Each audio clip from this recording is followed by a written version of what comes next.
Guys, magluluto tayo ng humba na puro paa ng baboy. Yung natalampakan gano'n. Yan. Masarap kasi ito pag malambot na malambot. Lagyan natin ng black beans. Yung isang tetra pack ng black beans, hindi ko siya ubusin. Titipid si Inday. Lagyan natin ng paminta.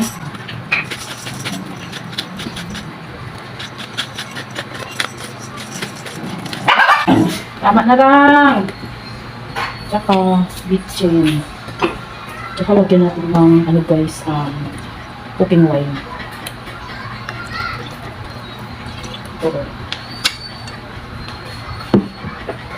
Tapos, syempre, ang ating vinegar.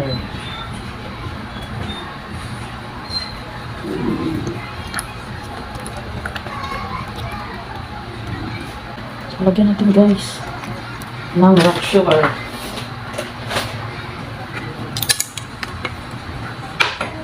Tsaka lagyan natin ng water.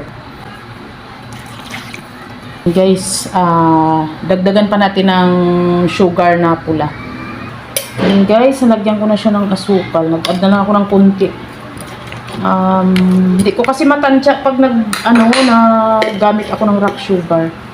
Kaya, mag-add na lang ako mamaya ng asukal pag kulang pa siya. Ayan, maglagay din ako ng toyo. Tsaka, ketchup para pupula. Masarap ang humba pag mapula-pula. Guys, isalang na natin. Lagay pala ako guys ng magic sarap. Hindi ako nakapag-add ng magic sarap kanina. Ayan. Kahit kunti lang. Tsaka laurel.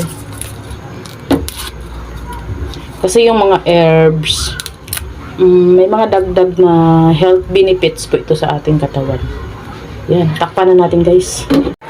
Guys, ito na after 1 hour. Pero ilalaga ko pa rin siya kasi matigas pa yan. Guys, pwede na siya. Pero hindi talaga siya ganun kalambot. Pero ang tagal ko na siyang ilaga. 1 and 45 minutes na. Hindi pa siya ganun kalambot. Pero tama na to kasi kakain na. Ayan.